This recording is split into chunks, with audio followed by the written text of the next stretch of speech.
Olá a todos, muito obrigado por ter você comigo aqui novamente, seja bem-vindo mais uma vez a mais um vídeo inédito aqui nesse canal, é um prazer enorme ter você aqui comigo mais uma vez em mais um vídeo.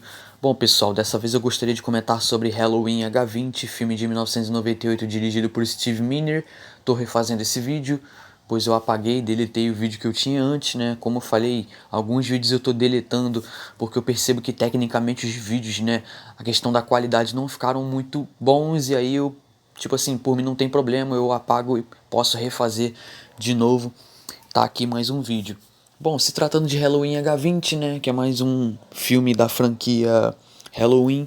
Bom, é um filme que acaba promovendo um retcon dentro da própria franquia, porque na época o Mustafa Akkad, que era o produtor, né, e os executivos da Miramax, que detinha os direitos de distribuição na época, eles viam que não tinha como elaborar uma história coerente depois dos eventos de Halloween 6, né, que é o filme anterior a esse. E aí o que acontece? Alguns roteiros, né, para Halloween 7 foram discutidos na época, né, um roteiro inclusive na qual um assassino iria imitar os métodos do Michael Myers, né? Ia repetir os mesmos, usar os mesmos métodos, iria imitar o Michael Myers até aparecer o Michael Myers. Um outro roteiro também dizia que haveria uma conspiração entre a população de Haddonfield para proteger o Michael Myers, né? Coisa do tipo. Para quem se interessar mais sobre essas histórias de bastidores, eu vou tentar deixar o link aqui de um livro, né, que aprofunda, que explica sobre esses detalhes. Bom, e aí o que acontece? O Mustafa Akkad tentou então trazer a icônica Jamie Lee Curtis, né, que interpretou a Laurie Strode no primeiro e no segundo filme da franquia, né, e aí tentou criar esse filme, né, fazer o filme girar em torno então da Jamie Lee Curtis. E aí ele até pensava no John Carpenter como diretor da obra, só que aí por questões contratuais acabou que não foi, nada foi concretizado, porque o John Carpenter pensava num contrato a longo prazo visando 3 filmes, e aí o Mustafa Akkad não queria isso, tá entendendo?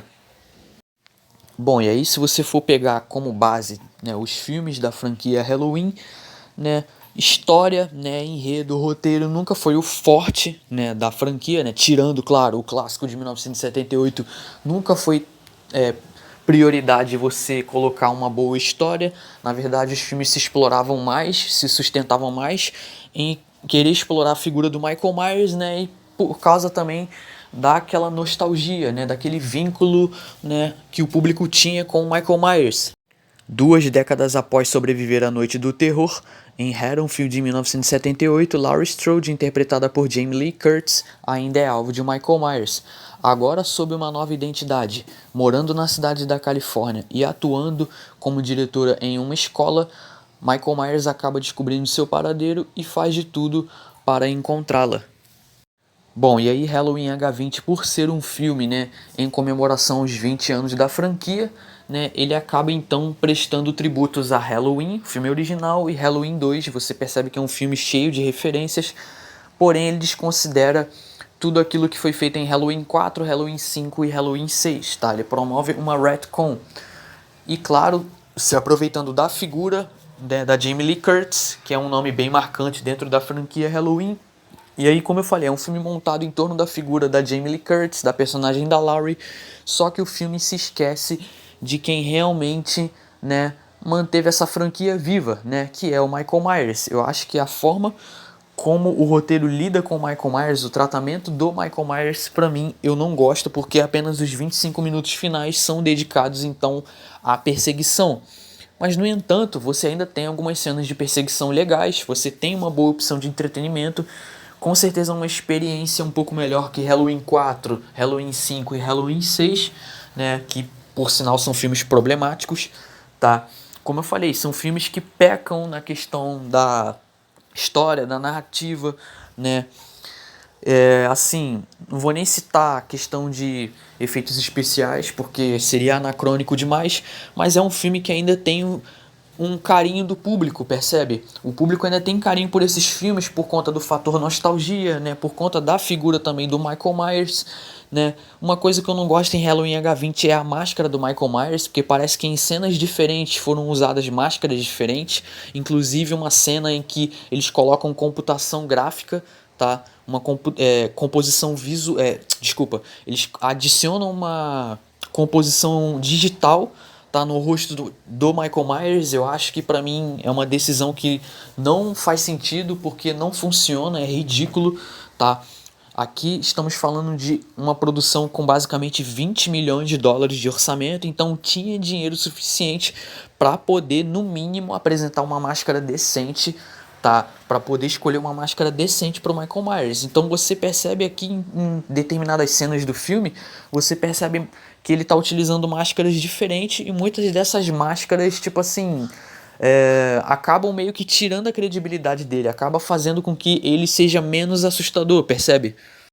Mas eu acho que a forma como o filme, né, trata o trauma da Laurie, a forma como o filme trabalha isso, eu acho interessante, tá?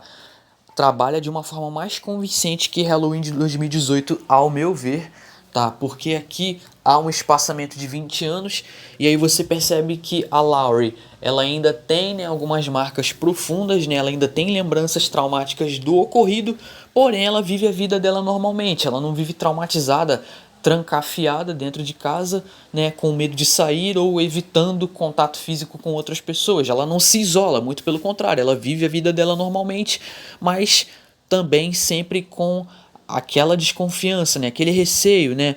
Também por outro lado, ela também está preparada para o que pode acontecer, né? Então a forma como o filme explora o trauma dela eu acho bem convincente. Só que uma coisa que eu acho um pouco desnecessária, né, é a narrativa secundária envolvendo o filho dela, o Josh. E aí, se tratando do subgênero slasher, você tem a Era de Ouro, né, na década de 80, e aí nos anos 90 você tem uma espécie de esgotamento, e aí o interesse do público é resgatado através do filme Scream, Pânico, na qual já abordei aqui no canal, onde basicamente os produtores de Pânico se inspiraram um pouco em Halloween, né, do John Carpenter, só que a influência foi tão grande que acabou inspirando a própria franquia Halloween. Pânico mostrou para Mustafa Khad que o subgênero slasher ainda poderia ser explorado, né?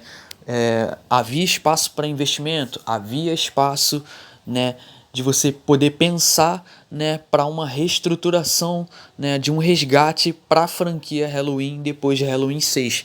Você tem uma ótima opção de entretenimento aqui, apesar do filme não ser perfeito, tem suas inconsistências, mas ainda assim, tá, é um filme razoável na medida do possível. Bom, eu fecho o Halloween H20 com a nota 6.